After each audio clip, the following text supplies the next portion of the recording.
ये कहाँ पे सिनॉप्सिस निकाल के रखी थी हमने? याद है कुछ? चैप्टर 3 15 उसकी सिनॉप्सिस हो गई थी ना? 15 भी हो गया था।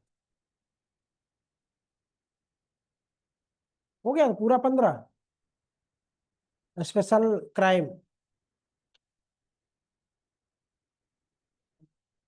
हाँ,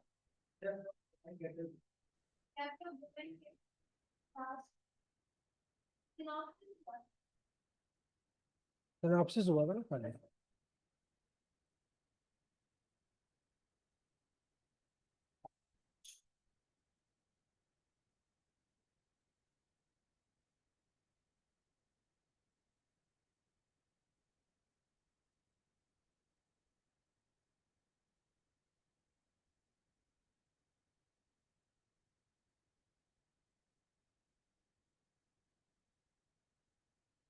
चलिए आइए इसको अब इधर आपको सिर्फ पैरा यूज टू होना है। डकैती, गिरोह लूट। कल कौन कौन टेस्ट दिया था पुलिस एक्ट का? जो नहीं दिया होगा वो अब क्या दे पाएगा बेचारा। हाँ? कल OMR कहाँ रखे थे? बुकलेट लेके चले गए थे? तो लेके चले जाओगे जो नहीं आ रहा था तो? वो रख के जाना चाहिए था ना, वही हम देखें कि जितना भी आए उतना किया करो। जरूरी नहीं रहता कि आप पूरा करो, कोई जरूरी नहीं होता। आदत डालो, पहले चीजों को समझो। ठीक है? अभी किसी को भी आ थोड़ी जाता पूरा यार। कभी पूरा आ थोड़ी न जाएगा, धीरे धीरे करके आएगा।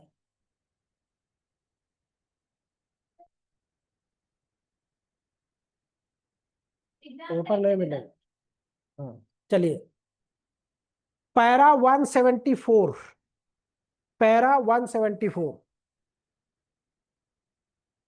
जब डकैती या गिरोह द्वारा लूट की घटना होती है तो क्या किया जाता है पता है? तुरंत थाने के भारसाधक अधिकारी को ने बताया था जब आपको FIR पढ़ा रहा था, तीव्र गति के माध्यम से पड़ोसी थानों को सूचना करना चाहिए कि कहीं अपराधी भाग ना पाए।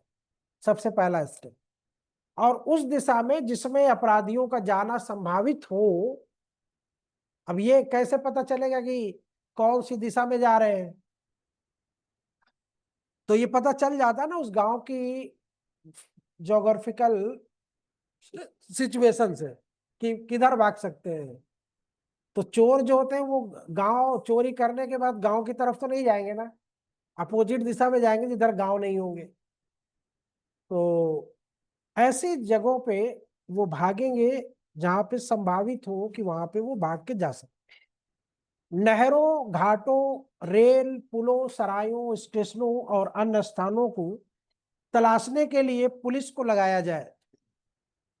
संदेहास्पद व्यक्तियों को रोका जाए। जब कभी शहर में कोई बड़ी घटना होती है या कोई वारदात होती है तो आप देखते हो कि हर नाके पे पुलिस वाले अलर्ट हो जाते हैं, है ना? तो वही चीज यहाँ पे भी, अगर लूट हो गई है, डकैती हो गई, कुछ भी हो गया है तो तुरंत हर उस पे आप तुरंत अलर्ट करिए। ये आजकल तो इलेक्ट्रॉनिक हो गया। फिर भी बीच बाजार से गोली मार के जेवर उठा ले जा रहे हैं। अभी 2 करोड़ की लूट करने वाला फिरोजाबाद में हिस्ट्री सीटर था कोई, उसको कल, ये अनुज चौधरी, उन्हें कल गोली मारी उसको। बच गया अनुज चौधरी भी नहीं, वो बेचारा लग जाए, गोली लगी लेकिन वो पहना हुआ था वो बुलेट प्रूफ जैकेट। बच गई। हाँ, संभल वाला, हाँ। तो कल मार दिया उसको, मार के गिरा दिया। 2 करोड़ का उसके ऊपर लूट का होता। तो कहने का मतलब ये कि आप लोग भी ऐसे ही करते हो। जैसे मान लो घर में कोई प्रॉब्लम होती है तो सबसे पहले क्या करें? जैसे मान लो किसी व्यक्ति को करंट पकड़ लिया, तो आप क्या करते हो, उसको जाके छोड़ पकड़ के खींचने लगते हो, फिर पानी डालने लगते हो, फिर जहां से करंट आ रहा वहां पे, तो अगर इसी, हाँ इसी तरह जहां से लूट हुई है जो भी हुआ है, तुरंत फला फला बैरिकेड करो, आज आसपास के कौन कौन थाने सूचित कर दो, तो ये इतनी देर पहुंचने में लग जाएगा ना दौड़ने धूपने में। तो ये होता है। और जिम्मेदारी किसकी होती है, जिले के अधीक्षक को ये चाहिए कि पड़ोसी जनपद की पुलिस को ऐसी डकैती और लूट के बारे में वो त्वरित सूचना दे दे। ठीक है।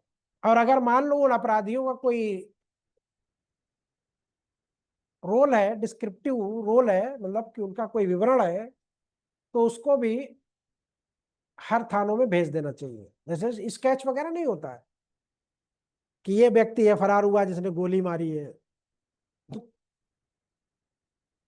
Chapter 15, para 174, 174। ठीक। फिर 175 क्या कहता है, व्यवसायिक विषदान एवं पुलिस की कार्रवाई।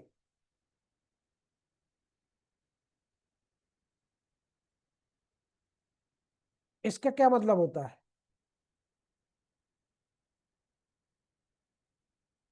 Occupational poison and police section.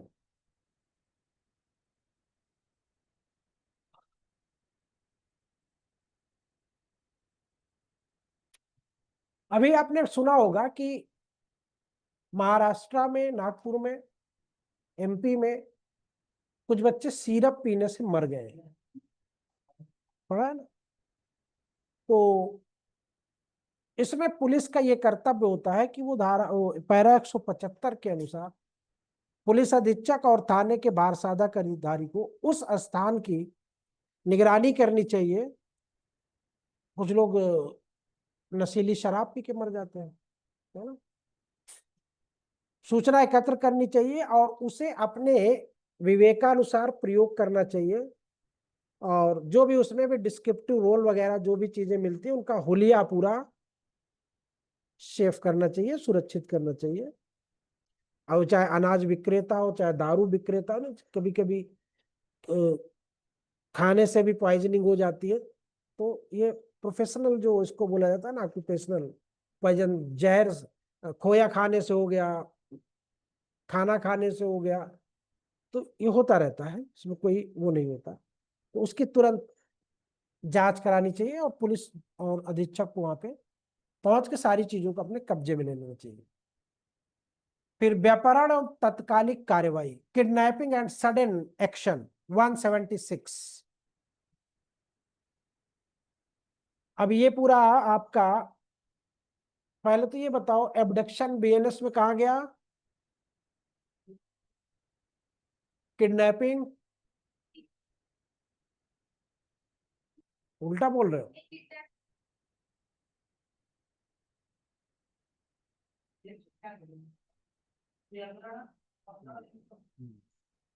137 में किडनैपिंग है, 138 में एबडक्शन है।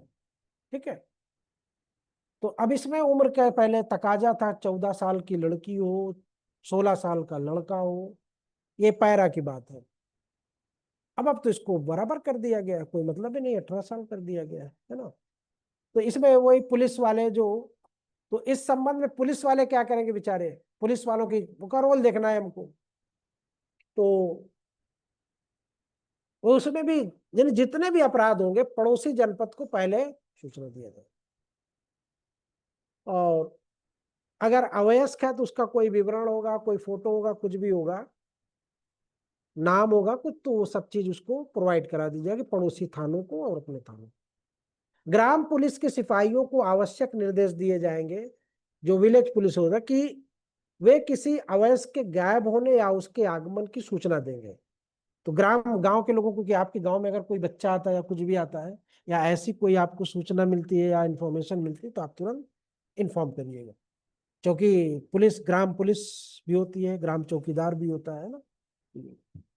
फिर बाकी 176 में जो बातें की गई है वो 359 की जो बातें थी, पुराना 359, कैसे हो सकता है अपहरण बेपहरण, ठीक है, परिभाषा दी गई है ना उसमें। 177 पैरा में क्या है, पशुओं को विष दिया जाना या कार्रवाई, यानी जानवरों को भी अगर जहर दिया जाता है तो उसमें भी हर एक चीज, उनका चमड़ा, क्योंकि देखो किसी जानवर को जहर क्यों दिया गया, तो अब एक रीजन तो होता है कि भाई हमारा खेत बार बार चल रहा था, हमने तो आप दे नहीं सकते। फिर अगर मान लो लेदर बहुत महंगा हो गया है तो लोग क्या कर रहे हैं, जहर दिए मर गया, ले जाके चमड़ा पहनते हैं, व्यवसाय हो जाता है। तो इन सब चीजों में मैंने पूछताछ होनी चाहिए कि बाजार में बाजार मूल्य क्या है, क्यों दिया इस बंदे ने, समथिंग टाइप में। तो की पूछताछ की जा सकती है, और ये असामान्य मृत्यु आदि की दशा में ग्राम चौकीदार को सूचना देनी चाहिए। जब कभी कोई बीमारी फैल गई हो, जैसे महामारी हो गई हो, कुछ भी हो पशुओं के बारे में, तो उनके बारे में भी,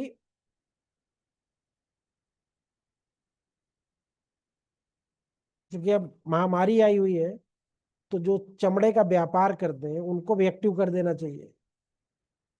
नहीं तो फिर तो, क्योंकि जब कोई चमड़ा खरीदेगा नहीं तो लोग क्या करेंगे, उसको डिकम्पोज करेंगे, डिकम्पोज करेंगे तो प्रदूषण फैलेगा। तो जब चमड़ा बिकेगा तो लोग उसको दूर ले जाके, गांव से बहुत दूर ले जाके डिकम्पोज करेंगे।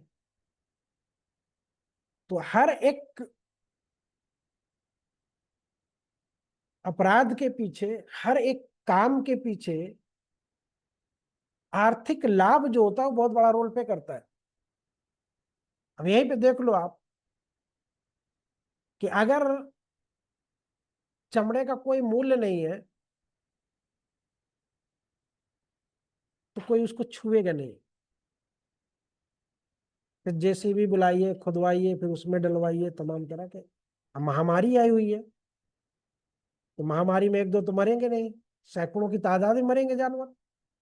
जैसे कोरोना आया था, जेसीबी से कब्रिस्तानें खोदी गई, जैसे मानव के उसमें था, कुछ लोग तो छोड़ के भाग जाते थे, क्या करें।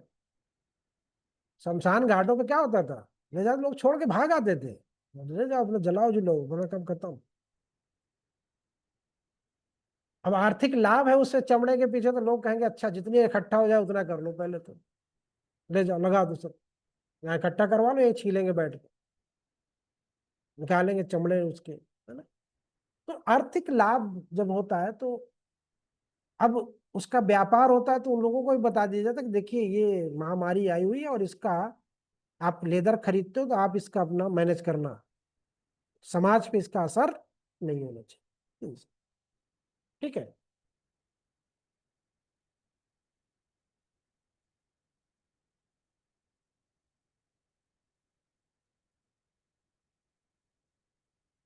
फिर अगर मान लो किसी जहरीले उससे हुआ है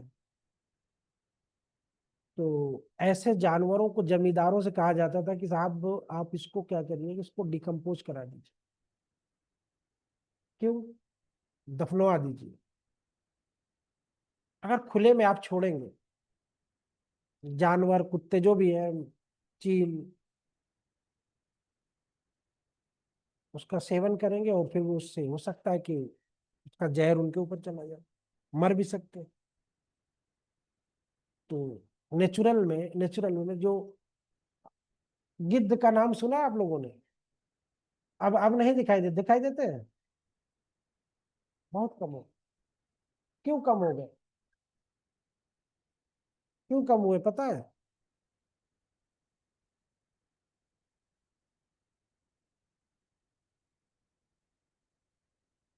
इसमें सवाल भी आया था, प्री में कोई एक सवाल भी बना था, और वो जानवरों को कोई दवा देने की वजह से वो गिद्ध उसको खाते थे, इसलिए वो मरना शुरू हो गए, और इसीलिए वो ज्यादातर मर चुके, कुछ थोड़े थाड़े बचे। और ये जहाँ पे पारसियों का उसको क्या बोलते हैं, पारसियों का टावर ऑफ साइलेंस बोलते हैं उसको, वहां पे अभी दिखाई देते हैं ये गिद्ध। क्रिमेशन होता है, वो छोड़ के चले आते हैं। और उसकी जो, हाँ उसकी, नहीं नहीं अभी नहीं है। उसका जो बनावट होती है वो बड़े ऐसे आकार में होती है, ऐसे आकार में, छतरी की तरह होती है। यहाँ से एब्जॉर्ब करके अगर कोई पक्षी लेके उड़ना भी चाहे तो उतना वो नहीं उड़ सकती, इन चीजों को बाहर ले जाके वो डिकम्पोज, मतलब नहीं छोड़ सकती, है ना, उसका एरिया लिया जाता है ना। तो वो बनावट उसकी ऐसी होती है, तो वहां पे भी ये लोग करते हैं, छोड़ के चले जाते हैं। ठीक है, जहां रासायनिक परीक्षण जरूरी हो गया हो तो वहां पे पशु, तो ऐसे जब जब जहर वगैरह का असर होता है तो वहां पे किसकी जांच की जाती सबसे पहले, किडनी की। ठीक है, तो पशुओं के गुर्दे के, उनके पेट के भागों का परीक्षण मजिस्ट्रेट के आदेशानुसार करवाया जाए। ठीक है, और फिर उसमें क्या क्या चीज होंगी, सारी चीजें लिखी जाएंगी, लिखा होगा आपको उसमें, लिखा है कि नहीं लिखा, पैरा 176 में, 76 या 77, हाँ 77 sorry, cattle poison and action, para 177। 178 में क्या है, हाँ कौन सा दिया हुआ है, 178 में, अगर पशु को नष्ट करने के लिए विश्वौदा संख्या, संख्या, जहर के बाद किसका नंबर आता है, संख्या का। According to para 178 the poison use to kill animals is usually mercury. अब इस पे भी सवाल आपका, mercury and sometimes aconite. Mercury को हिंदी में क्या बोलते हैं, पारा क्या होता है, लेड। तो जा मछलियों में एक बीमारी आती है, वो भी सवाल आपका पूछा गया है जे में, कि मछलियों के खाने से बच्चों में कौन सा रोग होता है, और वो मछलियों की मौत उस रसायन के कारण होती है। ये किसी उसमें एक उसमें सवाल ये पूछा गया,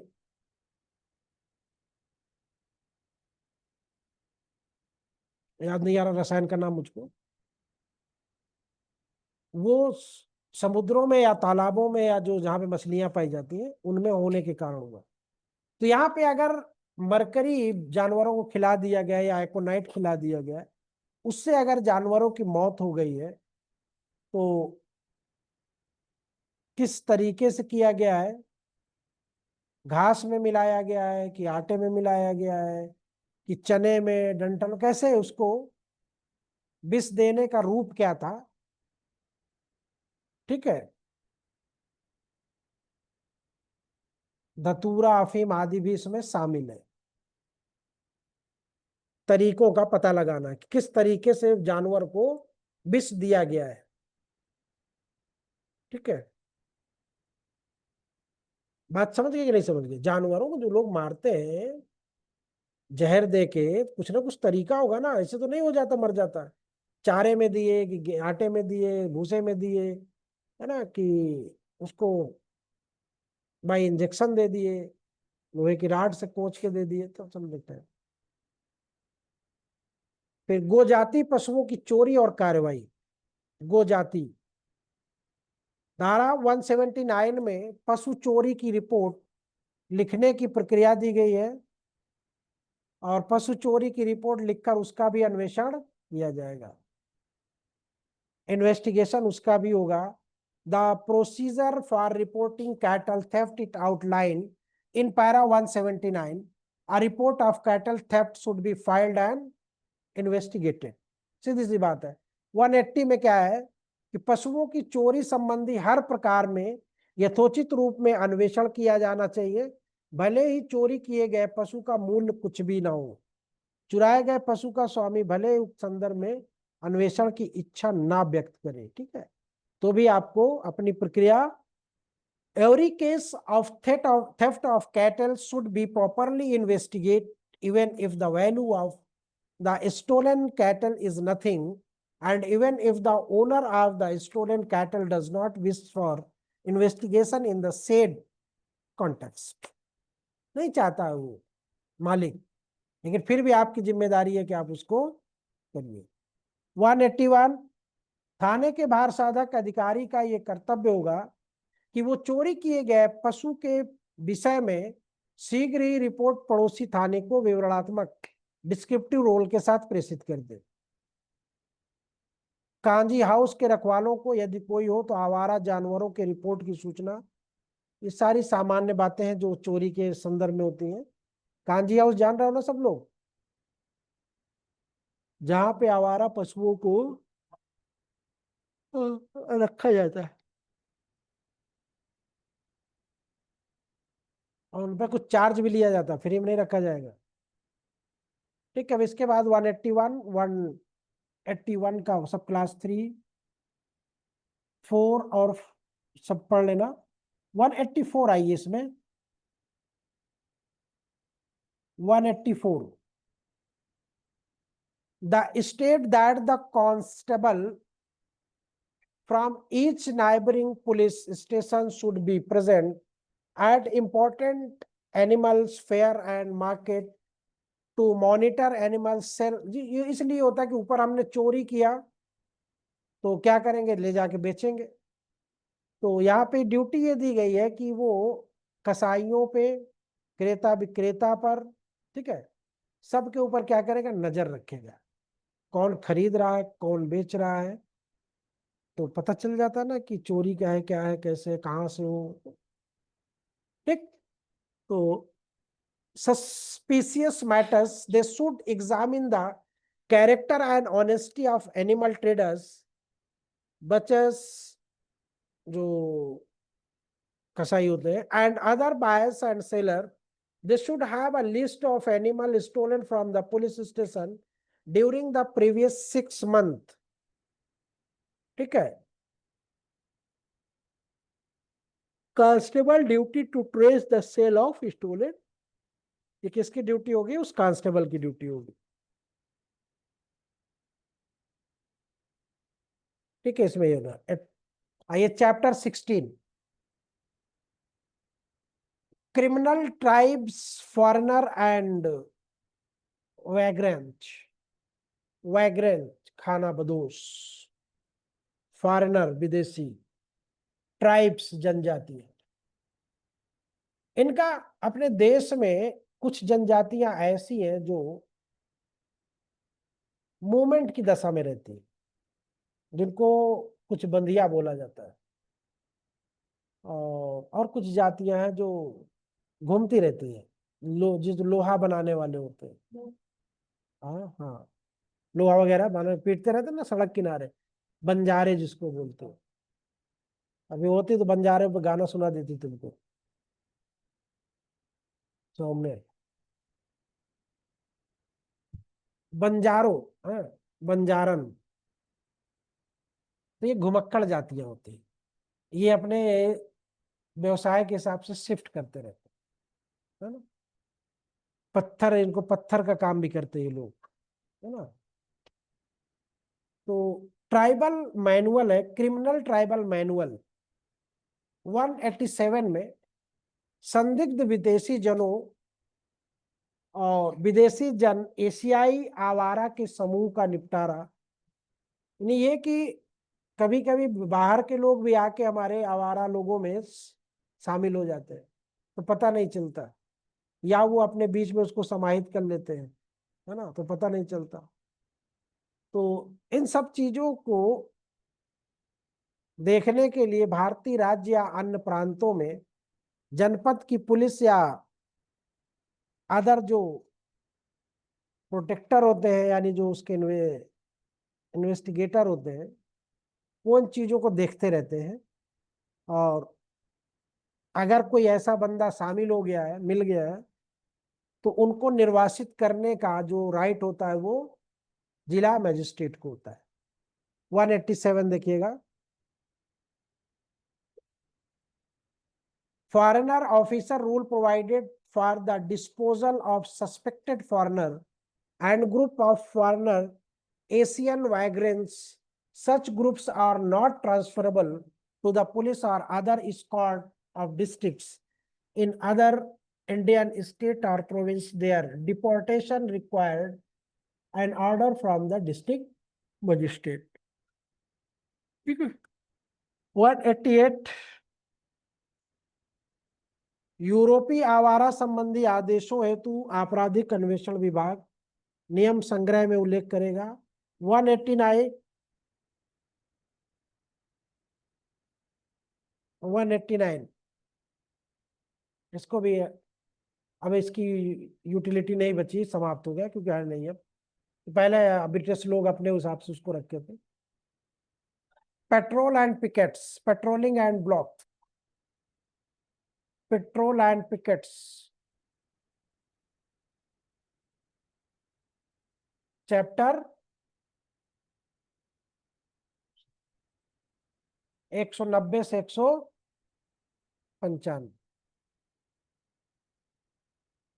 क्या है इसका? अभी इसका सीधे से भाषा में इसको ऐसे समझो कि समाज में जो भी हमारी आबादी है या जो भी हमारी पॉपुलेशन है, उसकी जरूरतों के लिए जितनी भी चीजें सरकार ने स्टेबल की है, उन सब चीजों को सुरक्षित रखना है। सुरक्षित रखना मतलब कि उनके साथ कोई डिस्ट्रक्टिव काम ना होने पर, तोड़ फोड़ ना करे, चोरी ना हो, ये सब चीजें ना होने पाए।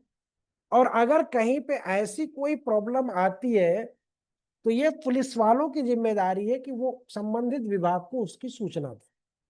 जैसे डाक तार पहले था, बिजली तार है ना, खंबे गड़े हुए हैं, नहरें बनी हुई, नहीं समथिंग टाइप में पेड़ लगे हुए हैं, कोई सामान पड़ा हुआ है, कहीं पे निर्माण चल रहा है, तो अब पुलिस पेट्रोलिंग के माध्यम से उन सब चीजों की देखरेख करती है। कहीं पे सड़क तो नहीं तोड़ी फोड़ी जा रही, समथिंग टाइप में, तो पेट्रोलिंग का ये मतलब होता है जो पुलिस दौड़ती रहती है, जीटी रोड पे दौड़ती रहती है कि कहीं एक्सीडेंट तो नहीं हो गया है, उठा लाओ उसको अगर हो गया हो तो, है ना। तो जैसे हॉस्पिटल में और मॉल में जो सफाई कर्मी होता है वो बेचारा 2-3 बार आता है, नहीं आता है, क्यों? कहीं गंदा तो नहीं हो गया, सफाई करने आता है। डॉक्टर साहब का दौरा तो नहीं है, कहीं गंदा पा गया तो ड्यूटी से निकाल देंगे, है ना। तो उसी तरह पुलिस वालों की ड्यूटी, लेकिन अब पुलिस वाले उतना करते कहाँ हैं। अब कोई रास्ता खोद भी रहा है ना तो कुछ नहीं पूछेंगे, निकल जाएंगे आराम से, कहेंगे होगा कुछ काम होगा, खोद रहा है क्या करें। कहीं तार गिरा पड़ा है, कुछ नहीं बोलेंगे, वो तो जनता बेचारी खुद बताती है फोन करके। जब कोई मर वर जाता है करंट से तब उनको टेंशन होती है ना। तो ये चैप्टर का पूरा यही पर्पज है, उद्देश्य है। अब देखिएगा इसमें पुलिस विभाग अत्यंत सक्रिय विभाग माना जाता है, माना जाता है ना, माना जाता है, माना जाता है थ्योरी में, क्योंकि विधि एवं व्यवस्था बनाए रखने के साथ साथ अन्य बहुत से काम भी पुलिस वालों को करने होते हैं, चाहे डायरेक्ट हो चाहे इनडायरेक्ट हो। यानी पासपोर्ट भी आपका बनना है तो पुलिस इन्वॉल्व होगी। आपके यहाँ कोई वीआईपी आ रहा तो भी पुलिस इन्वॉल्व होगी, उसकी सूचना दीजिए। आप कोई फंक्शन भी कर रहे हो तो उसको इन्फॉर्म करिए। तो उसे आवश्यकता पड़ने पर नाकाबंदी भी करनी पड़ती है, अपराध निवारण के लिए वो गश्त भी लगाती है। ये जो कोई एक पुलिस का एक कर्तव्य माना गया है, ड्यूटी है। सामान्यतः गश्त के संबंध में सिविल पुलिस को लगाया जाता है, सामान्यतः किसमें लगाया जाता है? Civil police. किंतु सशस्त्र और सवार पुलिस को भी लगाया जा सकता है। गश्ती का प्रयोजन यानी माउंटेन पुलिस, गश्ती का प्रयोजन यात्री को सुरक्षा प्रदान करना भी हो सकता है, प्रयोजन सड़क अतिचार निवारण भी हो सकता है, रात में गश्ती का प्रयोजन शांति व्यवस्था बनाए रखने के लिए भी हो सकता है, संदिग्ध स्थानों का निरीक्षण करना भी हो सकता है। ठीक है,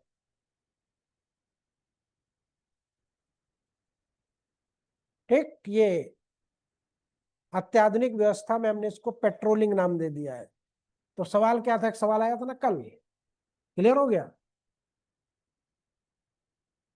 कल इस पे एक सवाल पूछा गया था, याद आ रहा है? चलिए, पैरा 190 190,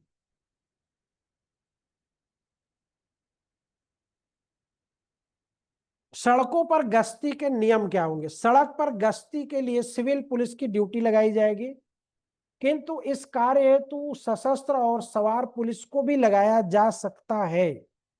सड़क पर नियमित गश्त लगाए जाने के विषय में प्रत्येक थाने के भारसाधक अधिकारी का कर्तव्य होगा कि प्रतिदिन वो एक सांकेतिक शब्द चुने और उसका उल्लेख वो उस दिन के रोजनामचे में करे। प्रत्येक दिन के लिए वो एक शब्द चुने। इसमें कोई बहुत अच्छा चुटकुला बनाया था, राजीव श्रीवास्तव शायद बनाया था, इसी पे, इसी टर्म पे। तो उसमें ये था कि आज की वसूली जो होगी वो कितने रुपए से होगी। जैसे ए दिया गया तो 100 रुपया, बी दिया गया तो 200 रुपया, सी दिया गया तो 300 रुपया, डी दिया गया तो 400 रुपया, जेड दिया गया तो कुछ नहीं। ये पुलिस वालों को कोड वर्ड दिया जाता था। तो अब हो गया, सर्कुलेट हो गया कि आज सी चलेगा, 300 रुपया वसूली होगी आज, कोई भी बाइक वाला मिले, कुछ भी मिले। तो पता नहीं उसे बनाया तो बहुत अच्छा कि जब वो बंदा था तो वो उसको पता हो गया था कहीं से, जब गया तो बोल दिया सी, तो वो समझ गया कि डिपार्टमेंट का आदमी, छोड़ दिया उसको। मतलब जबकि वो उस डिपार्टमेंट का नहीं था, तो ऐसा कुछ तो बनाया था ना बहुत अच्छा, मतलब कि पुलिस वालों को भी बेवकूफ बना के निकल गया वो। कहा तुम कोड वर्ड अपना यूज करते रहो, हम उससे भी बच के निकल जाएंगे, ये कहने का मतलब। तो जिन सिपाहियों को सड़क पर गश्ती के लिए लगाया जाता है उन्हें बंदूक और गोली से लैस होना चाहिए। ठीक है, ये सब क्लास 3 है 190 का। फिर 191 में क्या, गश्ती दल का ये कर्तव्य है कि सड़क के किनारे लगे वृक्षों की क्षति को भी रोके और सड़क पर किसी प्रकार का अतिक्रमण न होने दे। अतिक्रमणों के संबंध में रिपोर्ट भी देना चाहिए और उन्हें सड़कों के किनारे तार की लाइनों की देखभाल करना चाहिए। खंभों और तारों की क्षति संबंधी जो भी रिपोर्ट है वो सब उनको टेलीफोन डिपार्टमेंट को देनी चाहिए। ठीक है, ये 191 में आपका आ, सारी व्यवस्थाएं दी गई है। Prevent damage of roads streets and prevent encroachment. देखते हो ना सड़कों के किनारे अभी आजकल दुकानें लग जाएंगी, तो ये भी पुलिस को राइट होता है कि वो उसको हटा सकती है। ठीक है, they must also report such encroachment. They must maintain the telegraph lines along the roadside and report any damage to poles and wires. Any damage to wires must be promptly reported to the telegraph office. ठीक है, वो चीज है। 192 क्या कहता है, गश्त लगाने का कृत्य कब से कब तक होगा? इसमें एक चीज होती है कि पुलिस वाले की ड्यूटी वन टाइम में 4 आवर से ज्यादा नहीं होगी और 6 डे में 4 डे से ज्यादा नहीं होगी, ये इसका नियम है, पढ़ लीजिएगा। यह है कि प्रत्येक सिपाही को 6 रात्रि में से सिर्फ 2 रात्रि विश्राम मिलेगा, यानी कि 4 रात्रि उसे। फेरों के अंतर्गत कम से कम एक व्यक्ति दिवस में और 2 व्यक्ति रात में। जैसे अगर पेट्रोलिंग पे गए हो या फेरों आप उसमें गए हो तो दिन में तो अकेले चले जाओ, कोई दिक्कत नहीं, लेकिन रात में। ठीक है, और 10 बजे से 6 बजे तक का ये नियम होगा। ड्यूटी पर रहो और किसी भी सिपाही को रात में 4 घंटे से ज्यादा कार्य नहीं करना चाहिए। ठीक है, ड्यूटी बदलती रहती।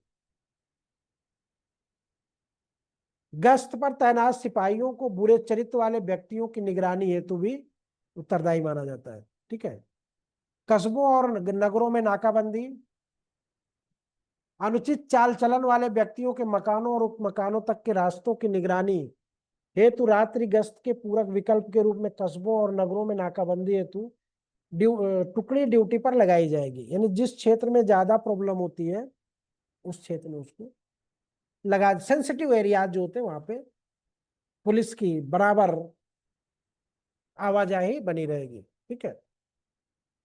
Special guard and special police, ये तो जानते ही होंगे, 26 जनवरी, 15 अगस्त, है ना। फिर उसके बाद जो हमारे प्रोमिनेंट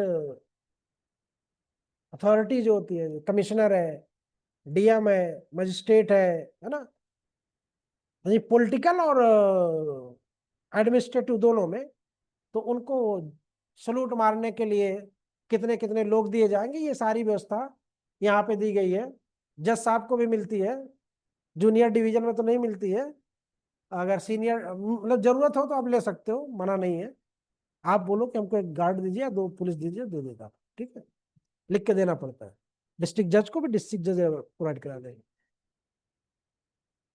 एपीओ में तो खुदे बॉस होते हैं, बुला लिया करो दरोगा जी, चलो दरोगा जी आज चल रहा है, तो मिलता नहीं आप उसमें करेगा गाँव, बस नौकरी मिलती है। मनोरंजन के लिए भी जो होता ना पुलिस वालों का जो जैसे अभी एयर शोज वगैरह में देखते हो ना, उसी तरह पुलिस वालों को भी परेड होती है, गार्ड परेड जो होता है ना, जिसको गारद परेड बोला जाता है, गारद जिसको बोला जाता है, तो उसमें वो लोगों को दिखाने के लिए, तो उसमें इंटरटेन भी होता है। इंटरटेन का मतलब ये होता है कि जैसे मान लो हम बहुत अच्छे सलूटर है, जो भी है, अपनी कला दिखाना चाहते हो, तो वो जब विशेष परेड होगी तो वहां पे आप दिखा सकते हो, उससे लोगों का मनोरंजन भी होता है। तो यानी लिखा है कि इसमें 196 में आइएगा, 196 गश्ती दल की निगरानी,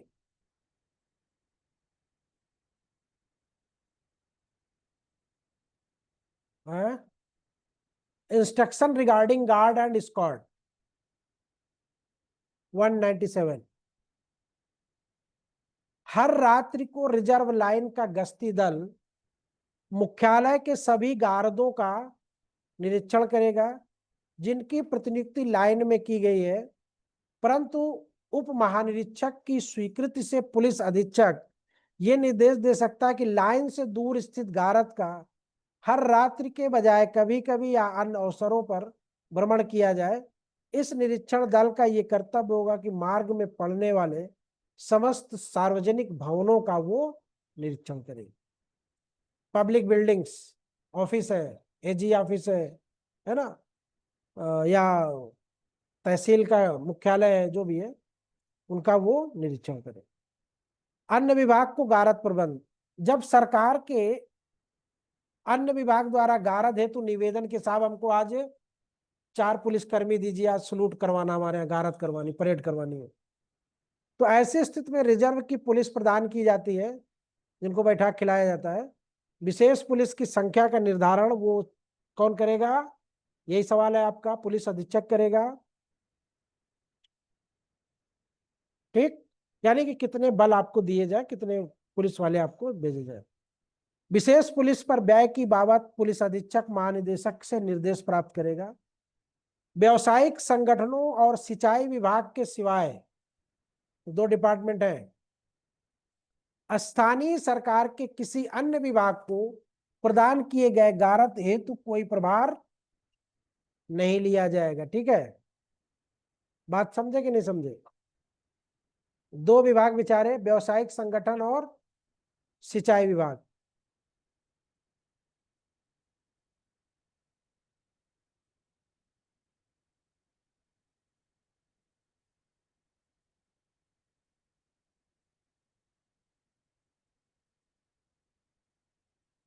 वन 199, प्राइवेट इंटरटेनमेंट में be provided to the police, para 199। Police को प्राइवेट मनोरंजन प्रदान किया जा सकेगा किंतु कार्यस्थल नियम संग्रह के परिच्छेद 158 में दिए गए दर पर भुगतान किया जाना चाहिए। टिकट भी लगा सकते हैं, ठीक है। डीवी बाकी इसको देख लेना, इसमें कुछ है नहीं, सारी उनका वो है। देखिए यहाँ पे ललितपुर करवी दिया पैरा 199 में।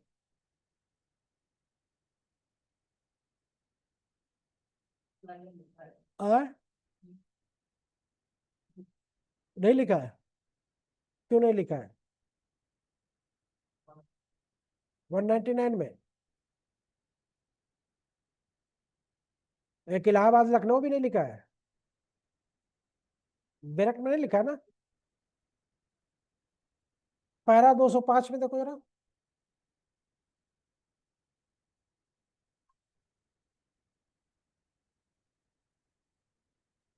हाँ, पैरा 205 में। यानी यहाँ पे भी क्यों दिया गया यहाँ पे? हाँ, ललितपुर झांसी में क्यों दिया गया, करवी में, और इलाहाबाद और उसका भी दिया होगा ना, पैरा 204 में लखनऊ, राजस्व परिषद के।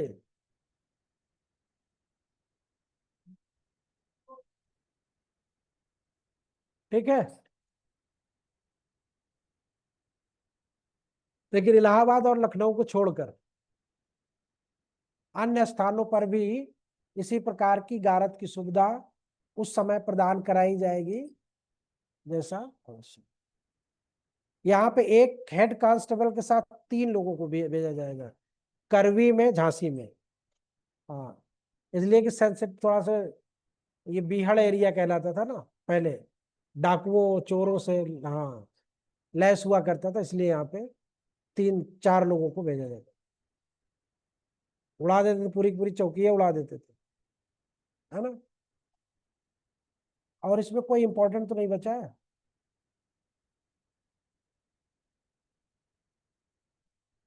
206 देखिए, 206 और 7 दोनों देखिएगा। According to para 206, if the time permit, the superintendent should consult the district magistrate before supplying additional police under section 13 act, except in the case of a small guard required for a very brief period। ठीक है।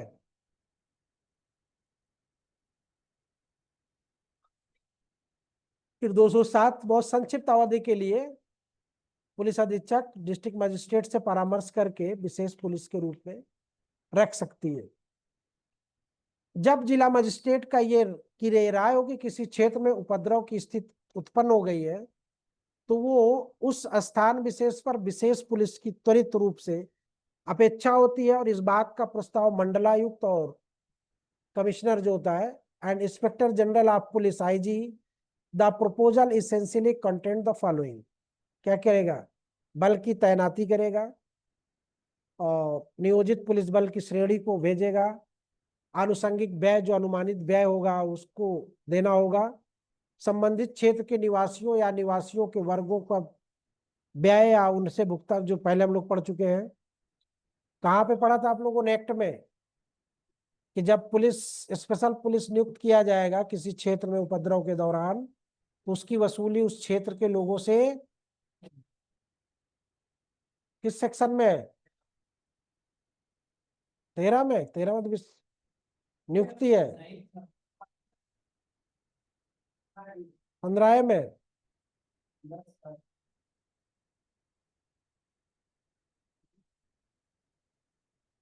208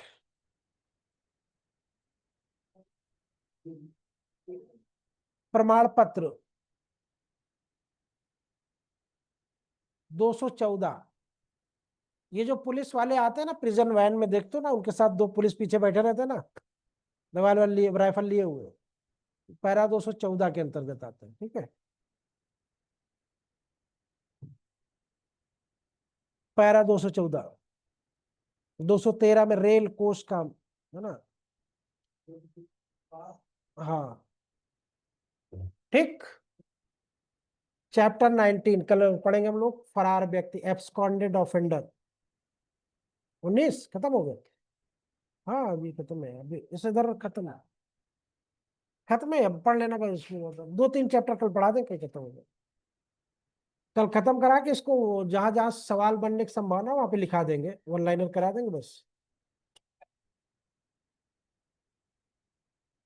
20-22 तक। इसमें समझने वाला नहीं है ना, सिर्फ पढ़ने वाला है इसमें। जब तक समझने वाली चीज नहीं होती मन नहीं लगता।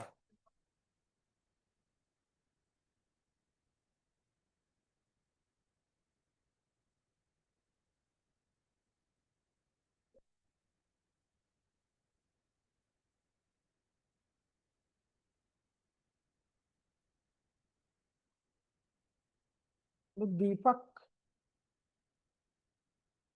पुलिस एक्ट में हो क्या आप दीपक जी?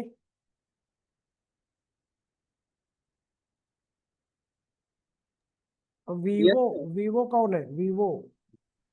22-14। तो नए नए लोग हैं, पासवर्ड चेंज करना था इसका। कंफर्म बताते नहीं है ना लोग, दिक्कत इस बात की होती है। मैसेज कर दिया करो, नाम क्या है आपका, किस नाम से ले रहे हो ना।